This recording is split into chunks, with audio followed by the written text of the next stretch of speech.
Road భద్రత పాటిద్దాం, ఆనందంగా జీవిద్దాం. నాగార్జునకొండ యాత్ర ముగించుకుని అందరూ కూడా బోటింగ్ పాయింట్కి అయితే వచ్చేసారు. ఇక్కడ నుంచి మళ్ళీ ఇప్పుడు నాగార్జున సాగర్ డ్యామ్ దగ్గరికి అయితే మన ప్రయాణం అయితే ఉంటుంది. 1 గంట మాత్రమే టైం అన్నారు కనుక అందరూ కూడా చూసుకుని అయితే వచ్చేసారు. ఆంధ్ర తెలంగాణ బోట్లు 2 కూడా పక్కపక్కనే ఉన్నాయి. తెలంగాణ బోట్ బయలుదేరిన తర్వాతే ఆంధ్ర బోట్ అయితే బయలుదేరుతుంది. ఎందుకంటే ఇవి పక్కన ఉన్నాయి కాబట్టి 2 కాబట్టి అది కదిలితేనే కానీ ఇది కదిలితే లేదు. సో ఇప్పుడైతే తెలంగాణ బోట్ అయితే బయలుదేరింది.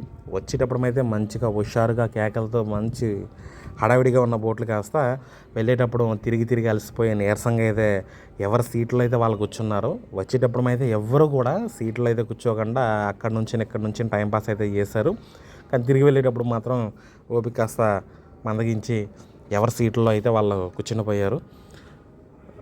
ఈ బోటింగ్లో ఒక బ్యాచ్ అయితే ఉంది. ఆ బ్యాచ్ ఏంటంటే సరదాగా ఒక పక్కన కూర్చుని వెనకాల కూర్చుని ఆ నీళ్ళలో కాళ్ళు పెట్టి కూర్చోవాలని ఒక ప్రయత్నం అయితే చేస్తూ ఉన్నారు. ఇది సరదాగా ఉంటుంది, కానీ చిన్న పిల్లలతో మాత్రం చాలా అంటే చాలా కేర్ఫుల్గా ఉండాలి. ఇటువంటి ప్రాంతాల్లో ప్రమాదం జరిగిందంటే అది దాని విలువ అనేది చాలా ఎక్కువగా ఉంటుంది. అంటే విలువ కట్టలేం అన్నమాట. ప్రాణాలతో వ్యవహారం కాబట్టి విలువ కట్టలేం కాబట్టి ఇటువంటి విషయాల్లో మాత్రం చాలా అంటే చాలా కేర్ఫుల్గా అయితే ఉండాల్సిన అవసరం అయితే ఉంది. అది పెద్దలో కావచ్చు, పిల్లలు కావచ్చు. ఇప్పుడు తెలంగాణ బోట్కి అయితే బాగా చెప్పేస్తాం కాబట్టి మనం అయితే ఆంధ్ర బోట్లో అయితే బయలుదేరిపోతున్నాం. ఇక్కడ ఇటువంటి ప్రాంతాల మధ్య తేడా ఉండదు. వీళ్ళకి వాళ్ళు సాయం చేస్తారు, వాళ్ళకి వీళ్ళు సాయం చేస్తారు. ఎందుకంటే ఎప్పుడు పరిస్థితులు ఎలా ఉంటాయనే తెలియదు కాబట్టి, అంటే దారిలో కూడా ఏమైనా ఇబ్బంది వచ్చినా కూడా వీళ్ళకి వాళ్ళకి వీళ్ళు సాయం చేసుకుంటూ ఉంటారు. ఈ యాత్ర చాలా అంటే చాలా ఆహ్లాదంగా అయితే ఉంటుంది.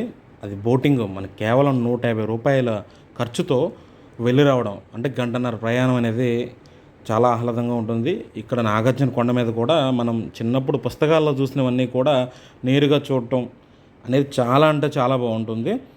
మనకి తక్కువ ఖర్చులో మంచి ఆహ్లాదకరమైన వాతావరణంలో విజ్ఞానం, వినోదం అన్నీ కలగలిపిన యాత్ర ఈ నాగార్జున సాగర్ యాత్ర అని మనం ఖచ్చితంగా చెప్పుకోవచ్చు. వెళ్ళేటప్పుడు నాగార్జున సాగర్ డ్యామ్కి బాయ్ చెప్తా వెళ్ళిపోయాం. వచ్చేటప్పుడు ఆ నాగార్జున సాగర్ డ్యామ్ దగ్గరికి దూరం నుంచి చూస్తూ వస్తే చాలా అంటే చాలా బాగుంటుంది.